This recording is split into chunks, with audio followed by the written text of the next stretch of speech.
Hi, friends! Hope you're having a wonderful and purposeful day. Welcome to the second episode in the series on the life of John Newton. In the first episode, we looked at his early life. In case you missed it, you can find it at the link here. If you recollect, we stopped at the point where Newton saw Polly for the first time. He knocked, and the doors opened to the most beautiful girl that captured Newton's heart and altered his future forever. Her name was Mary Catlett, better known as Polly. He also had a job offer from his father's friend, Joseph Manistee, waiting for him in Jamaica. He was to set sail in a few days, or at least that's what the plan was. Well, what did Newton do? Lost in love for the first time in his life, he decided to prolong his stay with the Catletts, Polly's parents. A few hours turned into a few days, and a few days into 3 weeks. Needless to say, he missed the ship to Jamaica and the job opportunity was lost.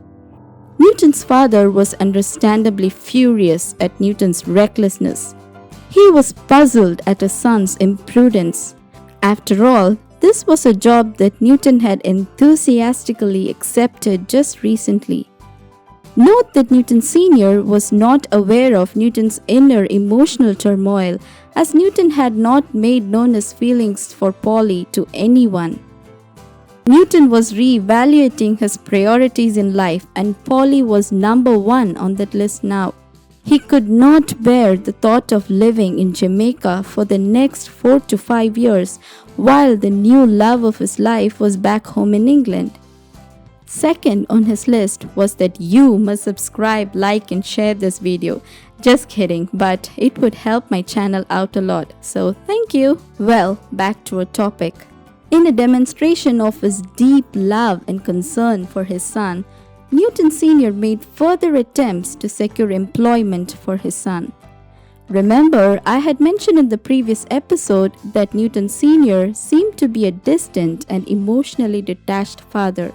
Well, his constant efforts to set his son up for success in life shows that he cared deeply and loved his son very much. The coldness seems to have been a veneer and not real apathy. It was arranged for Newton to set sail to the Adriatic. This time he sailed as a common sailor. He quickly acquired the many repulsive habits of his fellow sailors. He was taking major steps towards a complete apostasy from God.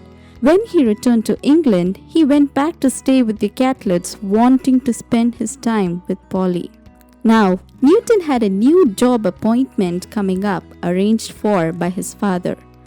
Newton, lost in his personal emotional storm, foolishly overstayed at the Catletts yet again and missed the appointment.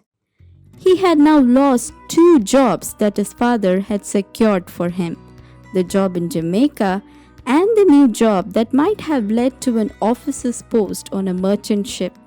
It's important to note that Newton had not yet revealed his feelings for Polly to anyone.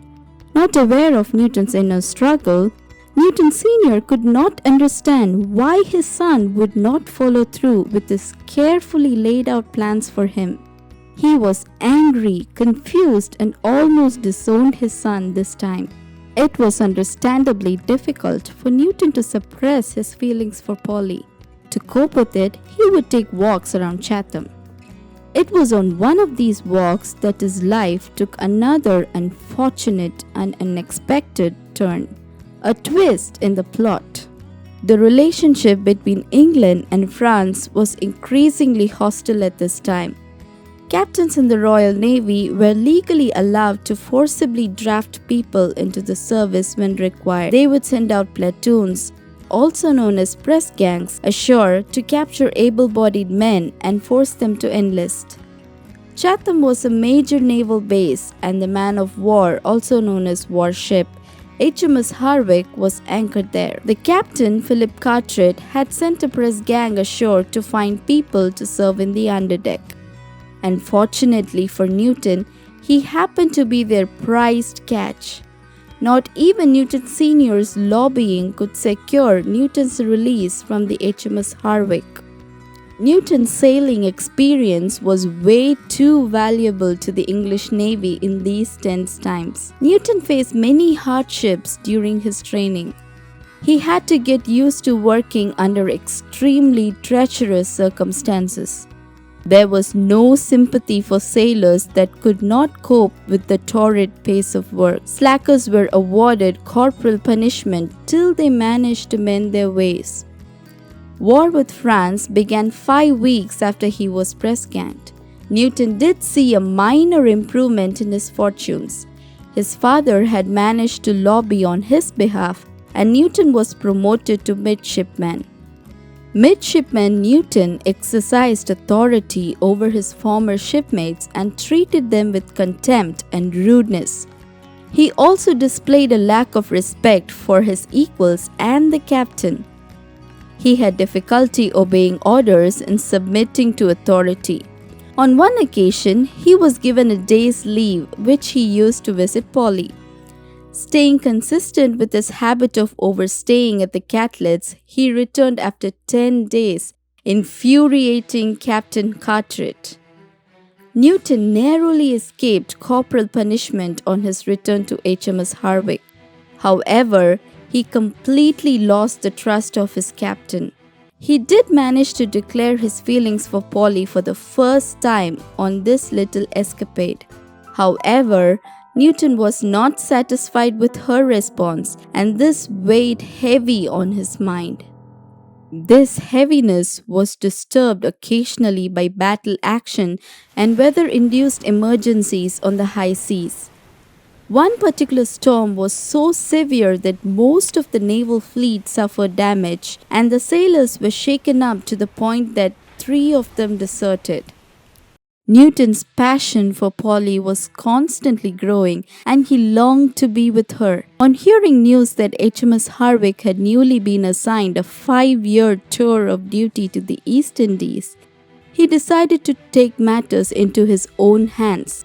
This determination was put into action when Captain Carteret put Newton in charge of the long boat that was going ashore to gather food supplies for the crew. Newton slipped away and attempted his escape. Though initially successful, he was eventually captured by a Navy patrol combing the area. The penalty for desertion was death by hanging. However, Newton Sr., on hearing of his son's foolish actions, beseeched the captain to spare Newton's life and trade him for a sailor on a merchant ship. Captain Carteret, wanting to respond humanely while not displaying weakness, decided to give Newton a severe naval flogging and retained him with a demotion in status. Letting go of Newton would have emboldened other potential deserters in his crew. Hence, Newton set sail on this 5-year assignment, still pining for Polly, but with no power to change his fate. Newton was entering some of the most physically, emotionally, and mentally draining years of his life. In the next episode, we look at how he coped with and powered through this storm. Needless to say, Polly had a major role in his survival. I hope you enjoyed this episode. Again, please like, subscribe, and share this video with your friends and loved ones. Take care, and I'll see you next time.